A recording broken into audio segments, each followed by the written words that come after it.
The bank's air conditioning hummed steadily as Amira stepped through the grand double doors of Westgate National Bank. The scent of polished wood and fresh ink filled her nose, a smell she had always associated with the financial world.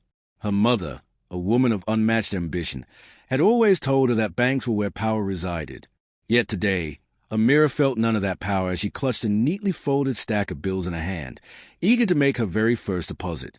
At just 16 years old, she had spent months saving from tutoring gigs and helping out at local community events. It was a small but proud amount, $500, a symbol of her independence. As she approached the counter, she saw a bank teller, a middle-aged woman with sharp, scrutinizing eyes and a name tag that read Deborah. The woman's lips twisted into a slight frown as she took in Amira's dark skin, her neatly braided hair, and the confident way she carried herself. "Can I help you?" Deborah's voice was clipped, her expression unreadable but her disapproval unmistakable. Amira smiled politely and placed her savings on the counter. "Hi, I'd like to make a deposit into my account." Deborah's gaze flickered over the bills before meeting Amira's eyes. A slow, deliberate pause hung between them, thick with unspoken judgment. "Are you sure this is your account?" she asked, her voice laced with doubt.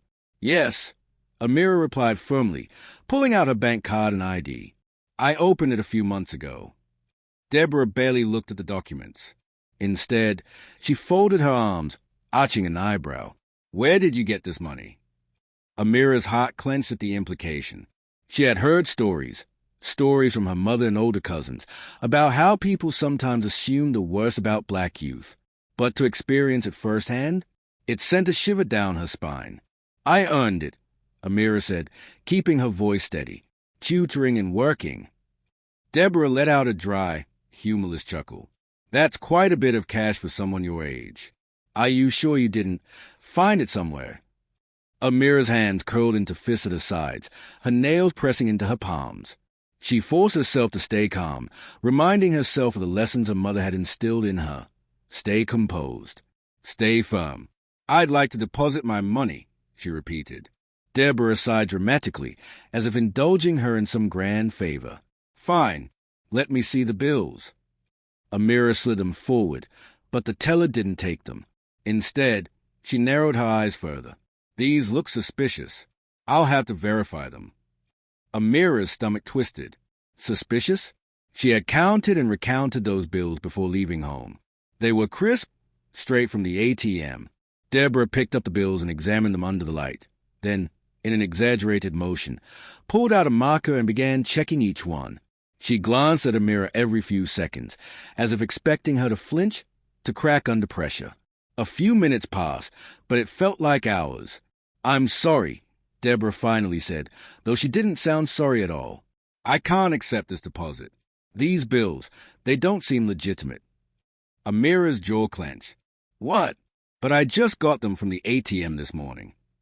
Deborah gave her a patronizing smile. "Maybe you thought you got them from an ATM, sweetheart, but we have a strict policy against handling questionable transactions." Heat rushed up Amira's neck. She felt the eyes of other customers shifting toward her, some curious, others indifferent. "So you're saying I can't deposit my own money?" she asked, her voice tight with disbelief. "That's exactly what I'm saying," Deborah said, clicking her tongue. "Unless you can provide proof of where every single dollar came from, there's nothing I can do for you." Amira swallowed down the lump in her throat. She had never felt so small, so insulted. And then a familiar voice rang through the bank. "What seems to be the problem here?" Amira turned her head just as the tension in the air shifted. A tall, poised woman in a navy blue blazer strode toward them, her presence commanding attention. It was her mother, and at that moment, the entire bank fell silent. The rhythmic click of her mother's heels echoed through the vast bank lobby as she approached the counter. The sharpness in her gaze could cut glass, and for the first time, Deborah's condescending smirk faltered. "Amira," her mother said in a calm but authoritative tone, "what's going on here?" Amira exhaled, trying to steady her emotions. "I was trying to deposit my savings, but—" She hesitated, feeling the weight of the moment. "She won't let me." Her mother turned her gaze to Deborah, eyes narrowing. "And why is that?" "Deborah," Still seemingly unaware of the storm she had just stepped into, straightened her posture and forced a polite but obviously fake smile. "Oh, I was simply following protocol. Your daughter came in with a large sum of cash, and I needed to ensure the money was legitimate. We have to be careful with, fraud and counterfeiting these days." Amira's mother arched a brow. "So you assume my daughter's money was fraudulent?" "I wouldn't say assumed," Deborah replied, her voice slightly strained now. "I was just being cautious." A dry chuckle escaped Amira's mother's lips. She reached into her designer handbag and pulled out a sleek black leather card holder. With deliberate movements, she placed a single card on the counter and slid it toward Deborah. It was a bank executive's ID. The title underneath her name read, CEO, Westgate National Bank. Deborah's face drained of all color. "You," she stammered, her voice barely above a whisper. "You're the CEO." Amira folded her arms, watching the woman struggle for words. "Yes," her mother confirmed smoothly. "I own this bank, and I find it very interesting that my daughter was denied service under the guise of protocol." The other customers and employees around them had stopped what they were doing, watching the scene unfold. The quiet murmur of the bank had been replaced by a thick, uncomfortable silence. I didn't know she was your daughter," Deborah blurted, her fake professionalism crumbling. "And that's supposed to make it better?" Amira's mother asked, tilting her head. "If she weren't my daughter, would you have still denied her the right to deposit her own money?" Deborah opened and closed her mouth, searching for an escape. "It's just that, well, young people, they don't usually bring in that kind of cash without." "Without what?" Her mother cut in sharply. "Without being questioned, without being humiliated, without being assumed to be a criminal." Amira had never been prouder of her mother than in this moment. Deborah swallowed hard, her hands trembling as she clutched the counter. "I was just doing my job." "No," Amira's mother corrected, her voice razor-sharp. "Your job is to serve all customers fairly. But you saw my daughter's skin color and assumed the worst. That's not caution, that's discrimination." Deborah's mouth opened again, but no words came out. By now, whispers had spread across the bank. A few employees exchanged glances, and some customers muttered in disbelief.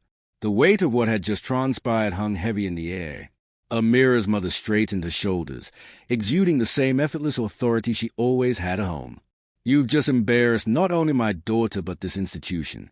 An institution that I built from the ground up. And frankly, I don't see how someone like you belongs here." Deborah's eyes widened. "Wait, please. I can fix this."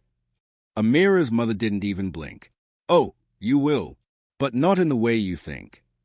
And with that, she turned to one of the bank managers who had cautiously stepped closer, watching everything unfold.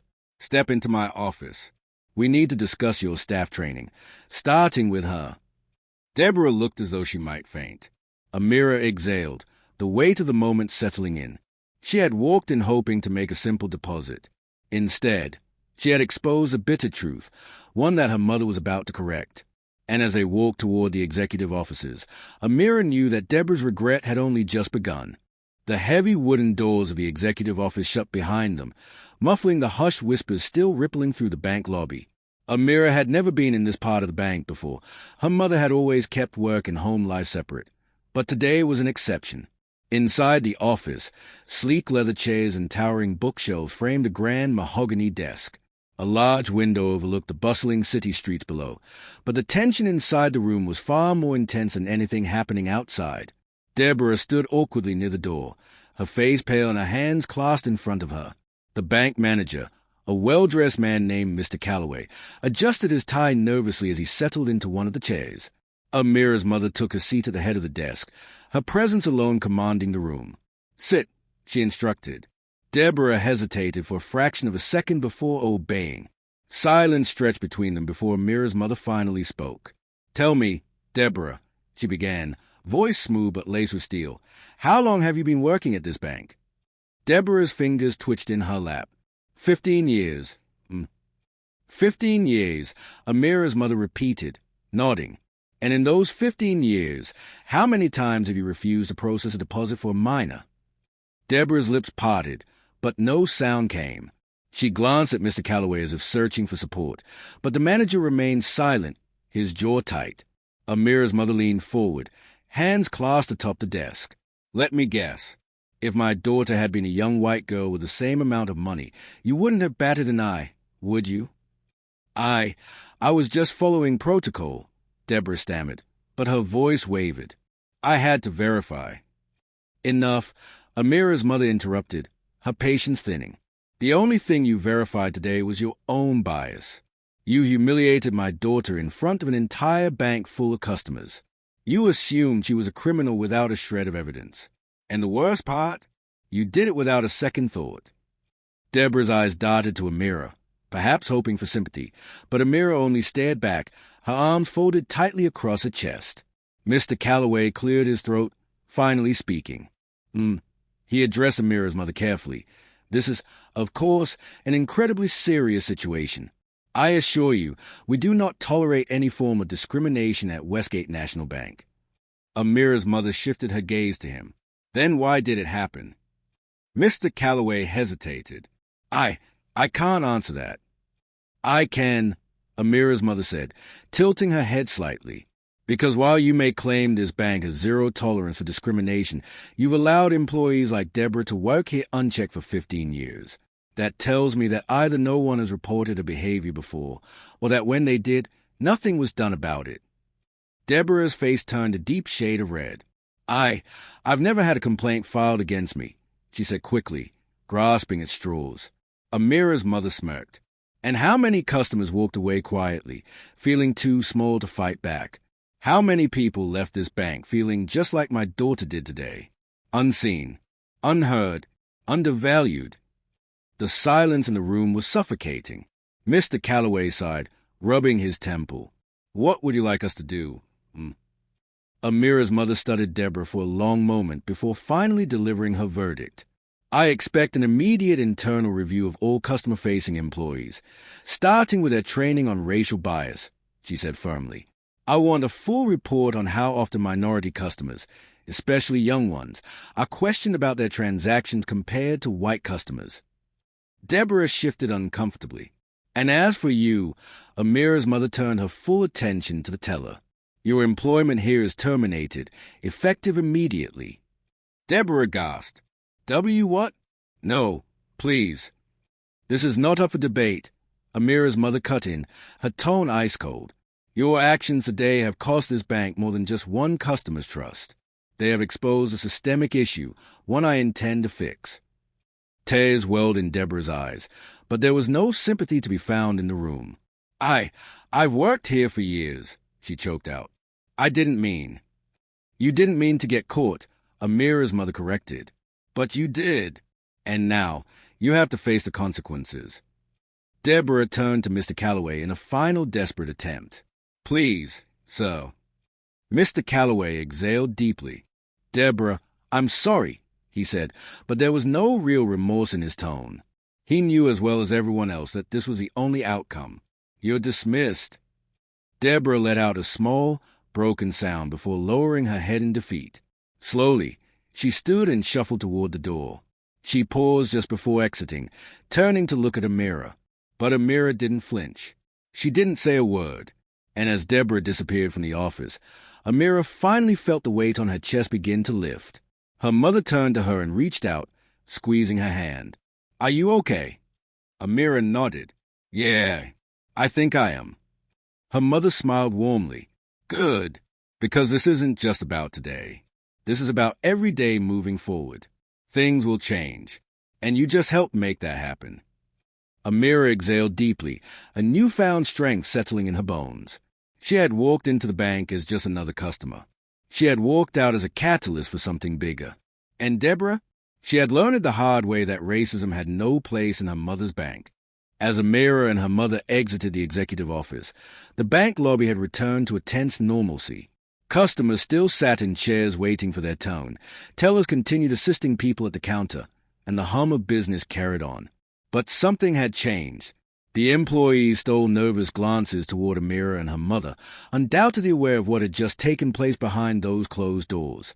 Some looked guilty, others relieved, perhaps realizing that a long-standing problem had finally been confronted. Amira spotted Deborah near the exit, her purse clutched tightly in one hand as she hurried out of the bank. Her face was flushed, eyes red-rimmed, but she didn't look back. It was over for her. For the first time since stepping into the bank that morning, Amira felt like she could breathe. Her mother gave her a reassuring squeeze on the shoulder. "Come," she said softly. "We're not done yet." They made their way to the main counter, where a new teller, an older black woman named Ms. Carter, stood waiting. Unlike Deborah, she greeted them with a warm smile. "Ms. Bennett," she said, addressing Amira's mother, "I heard what happened. I just want to say it's about time someone did something." Amira's mother nodded. "We'll be implementing new policies immediately." Ms. Carter turned her kind eyes to Amira. "And you, sweetheart, I'm so sorry you had to go through that." Amira smiled shyly. "Thank you." "Now," Ms. Carter said, gesturing to the money still neatly stacked on the counter, "let's get this deposit taken care of, shall we?" As Amira handed over her bank card, she caught a glimpse of the other employees at their stations, each of them now moving with a newfound awareness. The air in the bank felt different, like the weight of an unspoken truth had finally been lifted.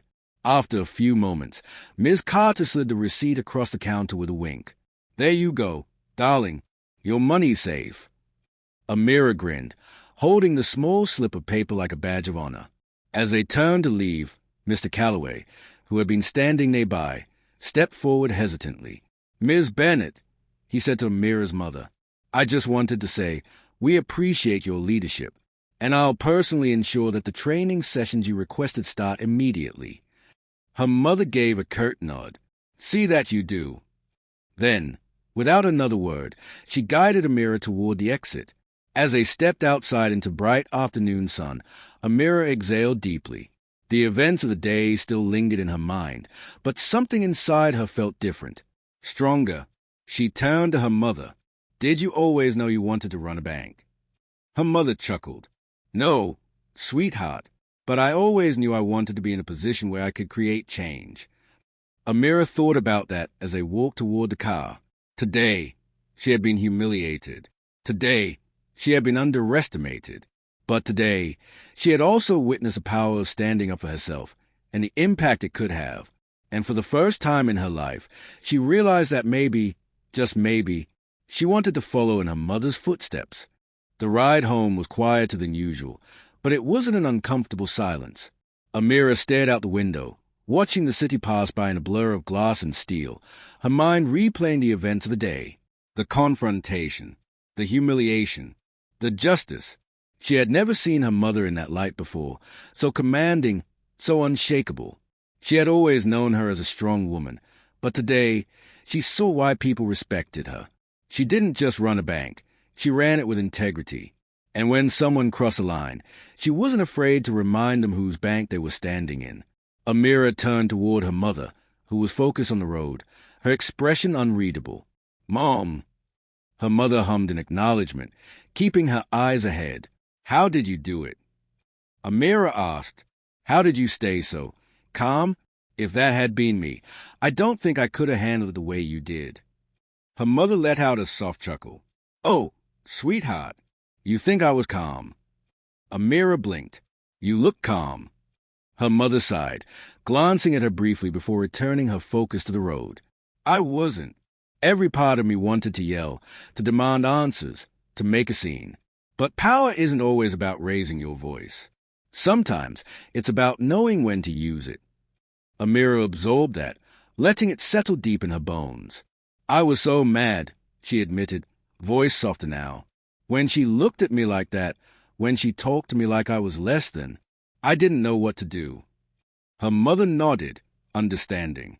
And that's exactly how people like her win. They want you to feel small. They want you to doubt yourself. But the moment you refuse to let them take your dignity, that's when you win. Amira let those words sink in. A few minutes later, they pulled into their driveway, the familiarity of home wrapping around her like a protective shield.